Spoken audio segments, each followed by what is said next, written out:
I've been playing a lot of Dragons Dogma 2. Well, at least a lot in my eyes. I know some of you crazy people probably have over 300 hours in it or something already.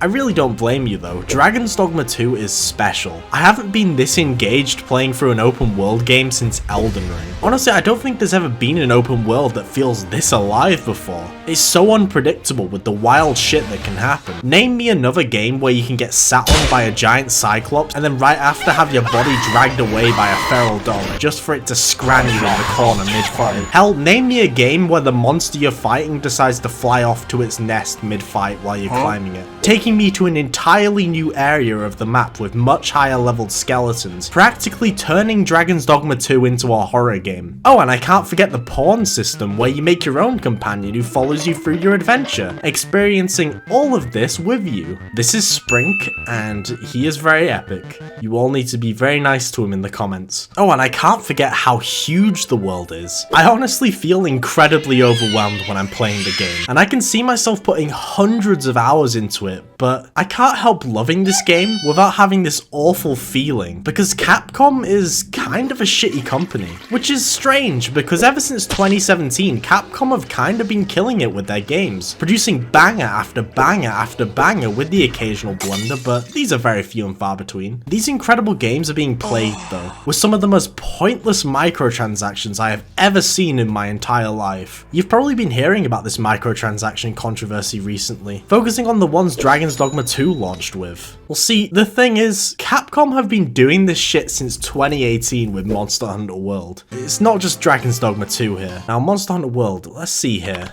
It has about £450 worth of DLCs. Aside from Iceborne, the huge expansion to the game, all of this shit is just cosmetic garbage, which I have bought some of, I hate to admit. Listen, I couldn't resist this Dante emote, like come the fuck on, it's so cool.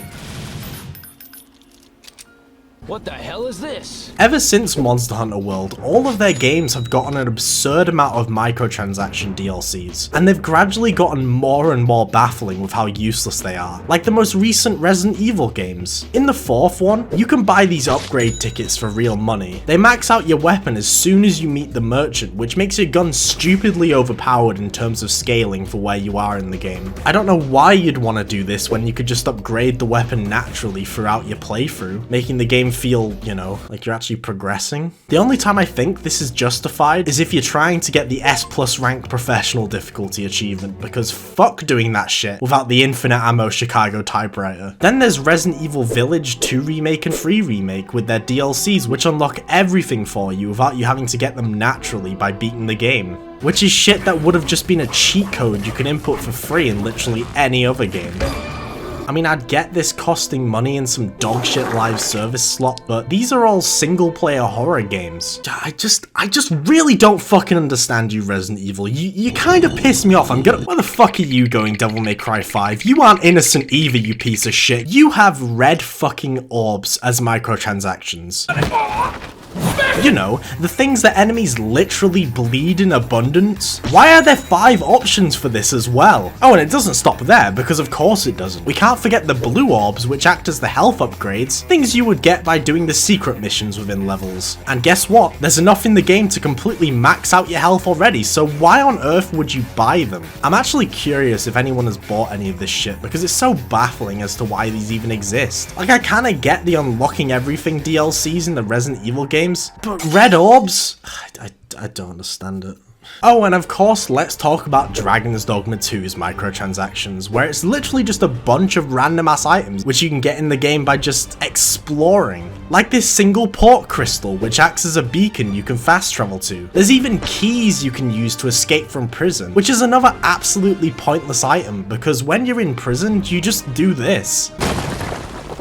I think Dragons Dogma 2 was the breaking point for a lot of people, hence why there's been so much backlash around it, rather than the previous Capcom games. This all comes back around to the weird attempt Capcom made to try and ban modding their games. See, I think it kinda makes sense now, because a lot of these microtransactions you can buy are stuff you can easily just mod into the games. I mean, obviously they got a lot of backlash for this, and I think they backed down on it, which is good, because I can't play Resident Evil games unless I can mod the main character to look like Hunk after my first playthrough. So what about Hunk, man? He's peak. I don't know what I'd do without him. Oh, and while I'm still talking about them, Capcom, come here. Come a bit closer. Please do something with the Okami IP. Make another game or some shit, please, I'm begging you.